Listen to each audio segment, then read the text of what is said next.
What's up, everybody? So I just reached 1,000 subscribers, and I wanted my uncle to interview me to see if there's anything that I can share with you guys about what it took to get to 1,000 subscribers. So without any further ado, here's that interview. We're live. Okay, well, congratulations, Ryan. You hit a heck of a milestone by reaching 1,000 subscribers. What does reaching 1,000 subscribers feel like to you? Feel just like $1 million, Denny. Well, I guess the age-old analogy would be, like when somebody changes ages and they have a birthday and they say, how does it feel from going from this age to that age? And you're like, it feels the same. But I could tell you it doesn't feel the same. Feel just like $1 million, Denny. I think going from 100 subscribers to 1,000 subscribers is like you're 10 times more powerful. I think, when your channel has 1,000 subscribers, you really start to feel the audience and feel like, if I put 1,000 people in a room that I was able to talk to, would that be impactful? And I would say, yeah. And, I would think that other people are impressed by seeing that you reached 1,000 subscribers. What has been the greatest thing you learned in reaching 1,000 subscribers? I think the biggest thing moving to 1,000 subscribers is trying to move on from daily vlogging. I think what happens when you first get there and you see all these people daily vlogging and going about their days, and you're like, it's not really that interesting. So moving on from daily vlogging into making videos on a specific theme was really what kind of propelled myself to kind of want to keep making videos and seeing a little bit more success, because when you make a video for a specific theme, I think people can resonate or, relate to it, or it's more packaged and people can digest it. So I think moving from daily vlogging into making videos with a specific theme was the biggest thing that I learned. What are you most proud of in reaching 1,000 subscribers? Wow. Obviously the biggest thing that I'm proud of is that I never bought subscribers and I never bought views. I think everything that I've done on my YouTube channel has been authentic and organic. I see a lot of other YouTube channels, people that I know, that they'll buy subscribers and they'll buy views. And, one day you'll see their video at 4 or 5 views. You come back 3 or 4 days later and they're at 15,000 views. And you're like, well, how did you do that?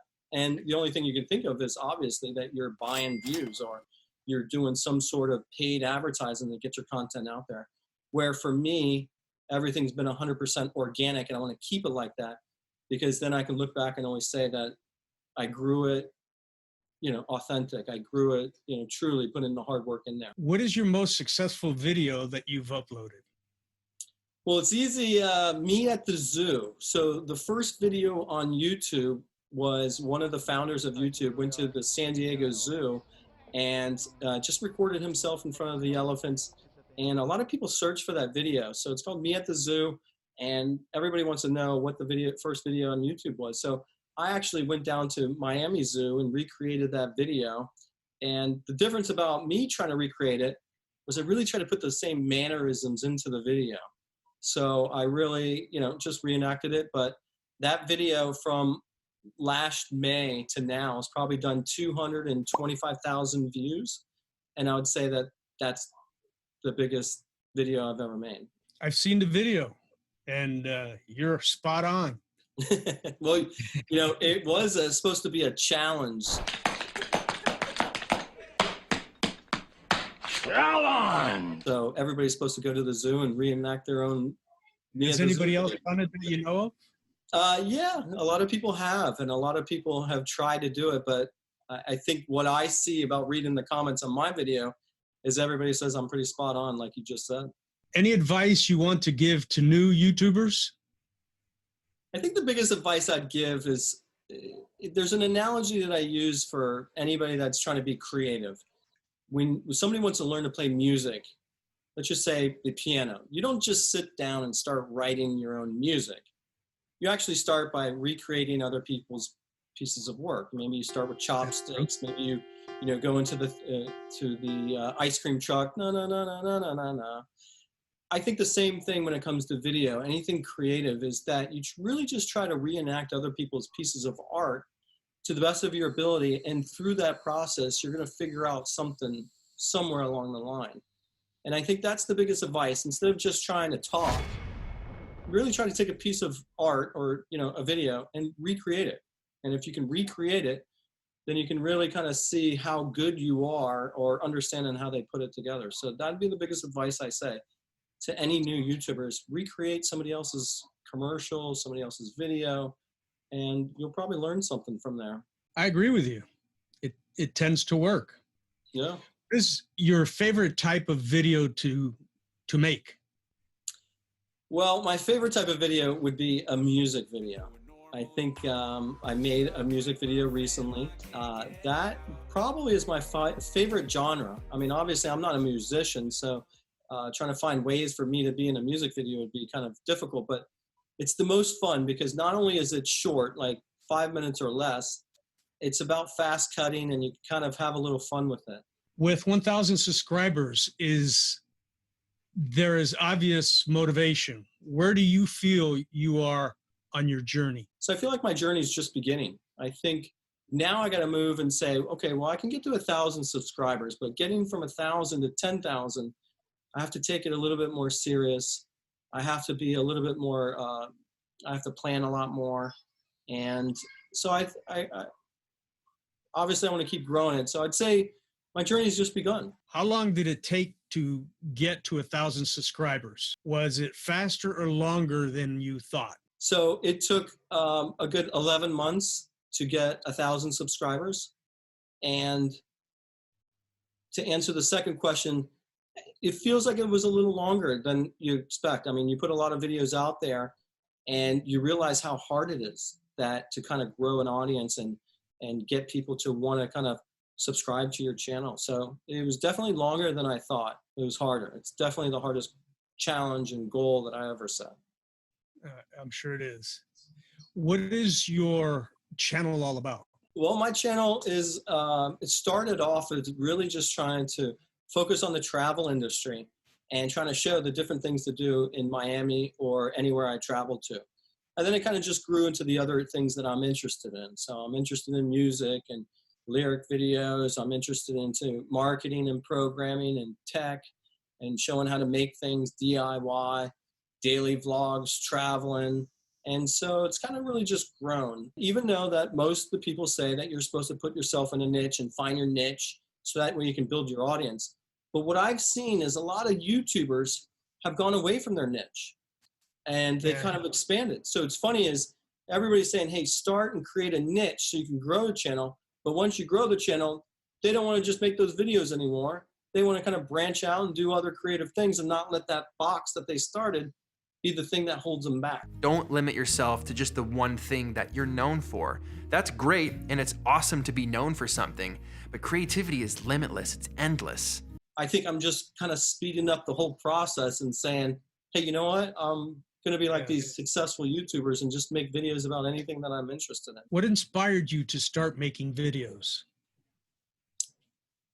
Well, I was always fascinated with videos. I think one of the first videos that I was ever a part of, you were a part of too, which was the reenactment of the Home Alone video that we did in 1991. That was fun.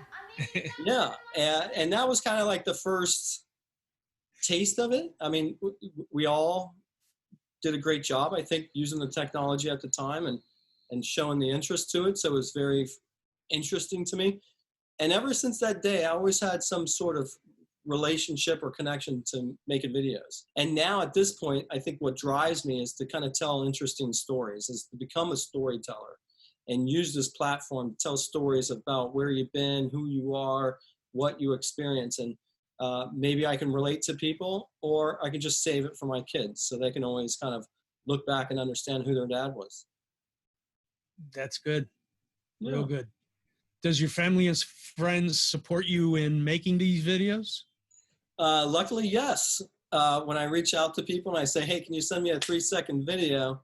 They're up to the task. When I go on, vacation, I think, my family, my brother-in-law, my wife, my kids, everybody's there to kind of interact with the camera and kind of help me along. So, it's awesome that people are, willing to be participants. I mean, obviously on vacation, so it's a lot easier. I think as I'm moving to be more thoughtful videos, I think it's going to be interesting to see who wants to be a part of it, because now you're going to be like, hey, can you do this? Or can you call me here? Or can you read the script? So it'll be funny is now I'm asking a little bit more from them. They're saying, hey, it's not necessarily just when we're on vacation, but can you do this for me? Anyways. Yeah. So we'll see. We'll see if they still want to do it. Hey, I'll be happy to be a part of it anytime. Thanks.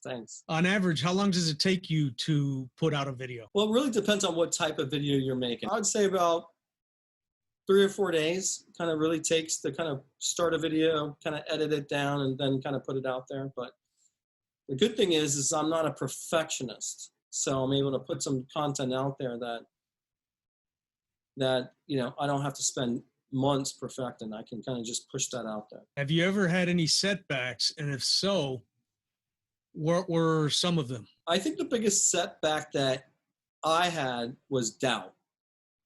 I think when you make videos and you put your content out there and you see two views, 3 views, and you're like, why am I doing this? Why am I putting this hard work out there? And it kind of, if nobody really cares about it, or you get negative feedback from people that you care about. So it's really self-doubt, I think, is the biggest setback. When I look back and I tell people, hey, I have a YouTube channel, I'm a YouTuber. It's I feel a lot more confident saying I'm a YouTuber now that I have better videos and bigger numbers. But in that early phases, it's kind of like somebody says, yeah, I'm on YouTube, and you kind of are scared and you're not as confident. So I just think that the biggest setback is really self-doubt. Couple more quick rapid fire questions. Favorite camera? 70D Canon camera. Editing software? Final Cut Pro. Video or laptop that you watch your work on? MacBook Pro. Excellent. It's quick and easy to put things together on that. Yes, it is. Now that you've reached 1,000 subscribers, what's your next goal? Well, I would like to make 100,000 subscribers, but I think I'm going to shorten it to 10,000 subscribers. I think, you know, if I can make 10,000 subscribers, that's the next goal. Well, thank you, Ryan. I appreciate you taking the time to give us this information on how you reached 1,000 subscribers and where you're going to from here to your next 10,000, 20,000, 100,000. And I wish you a lot of luck. Well, thanks. I appreciate you taking the time and asking me. I hope that somebody can learn a little bit something from this video of, you know, what it took to get to 1,000 subscribers. So thanks for taking the time to ask the questions, and I appreciate it. I'm learning a few things myself. Well, excellent. Good job. And this is my little plug. If you want to see Julian Guerra and see what he's up to, go to his channel, Julian Guerra Reporting, and he'll definitely have some interesting things that he's reporting on. So you got to subscribe to his channel. Thank you very much. All right. Thanks. All right. You're welcome. See you again. Bye-bye. Bye. All right, that's the interview. Hope you learned something about what it took for me to get to 1,000 subscribers. I hope I provided you some insightful tips, tricks. I hope I've motivated you to kind of take your YouTube channel serious. Hope you smash that like button. And don't forget to subscribe to my channel. And like I always say, it's nice for you to see my content, but I can't wait to see you in the real world. Feel just like $1 million, Danny.